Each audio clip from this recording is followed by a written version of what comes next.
Hi guys, welcome back. English ka kulon do. Ado kano ne English lo manate. Amo hana thengnare I channel je yam naw channel ne ado ngasi je coronavirus ki general style lai ga yam to channel dreba. Ado ngasi je aina sum na mayam da sum video ka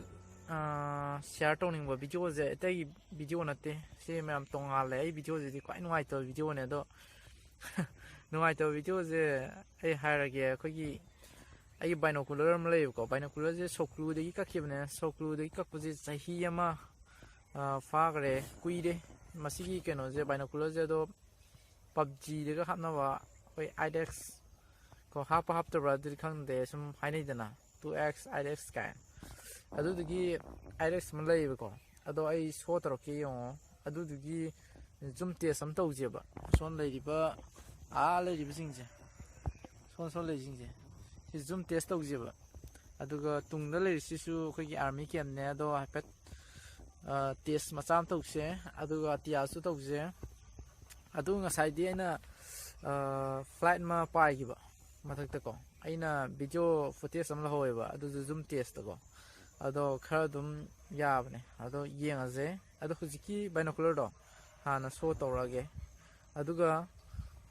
show tawge ado I thumbnail the video ramani also macha phajabam torke aduga test to yes silere ai binocular do aina si with marks na marker na ta khoi coronavirus matang da som wakhan je le mine ko marks hajing reba ado sida IDX thab ne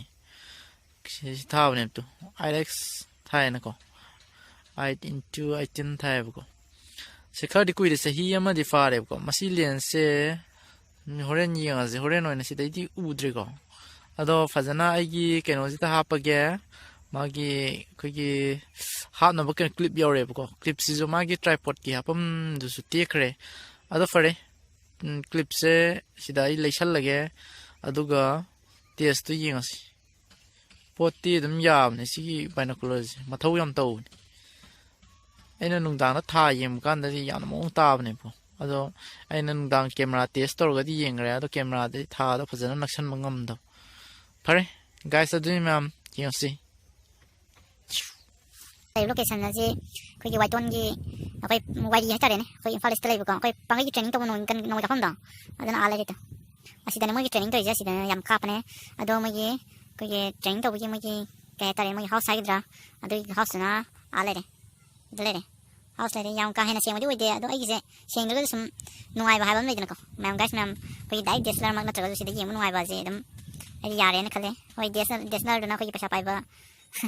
ado ko gi tare ado asigi je guys ai jum do senge ni walking je no male ma yin si ko mai je walking je no di mane moi ani ra oh guys moi ni sui mam zu su so no bro ni moi ni salis no pa ta ni salis guys masih yam tin nungaiba adu ma kan mane masih di test aina hana yam yeng khre do guys yeng bada aina mayam da su akai agi channel su yeng video mayam da jani yeng hanin ba adu katang aina share to jak pane moi ani chale guys sina to ba to pam ni si guys as gari me thore guys mai gari je kai gari no je pajana laksan bangam dre ado gari je seller gari ni mai gari je yam kana thore guys ado guys mai to je to pam ni si ko sim yeng je burning chor ni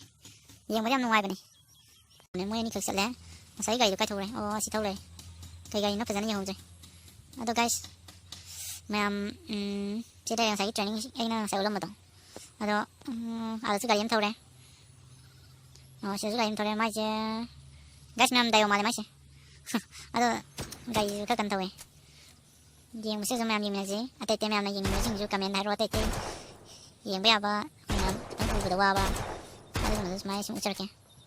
iktibana thori jene guys mayam buji buri jeng sai gi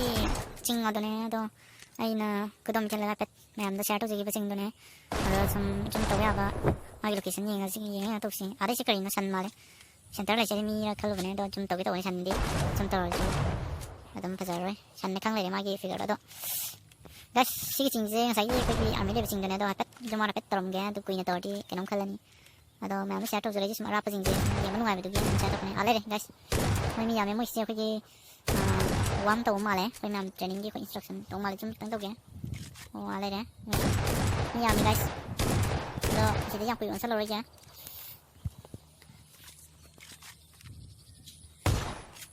guys nó cái nó này cái community hall này rồi community hall jam nó lấy cái nó lấy main road na sila uris muram na uris ini pra PUBG mandale guys na man ron tayo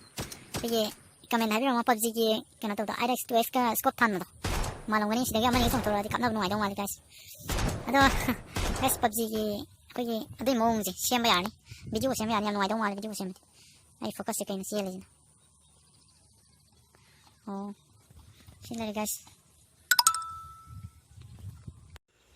mayam sina sagi len saudu bidun len saudu bida yeng u ku duni adom panam lape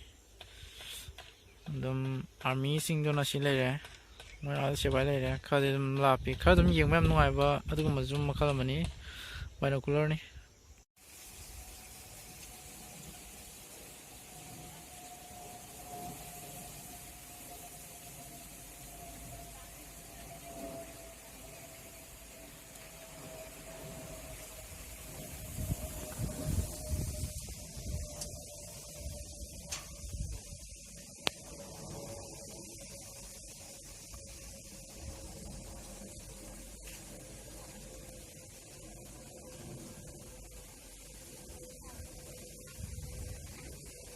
guys मैं हज़की दो कम दोगे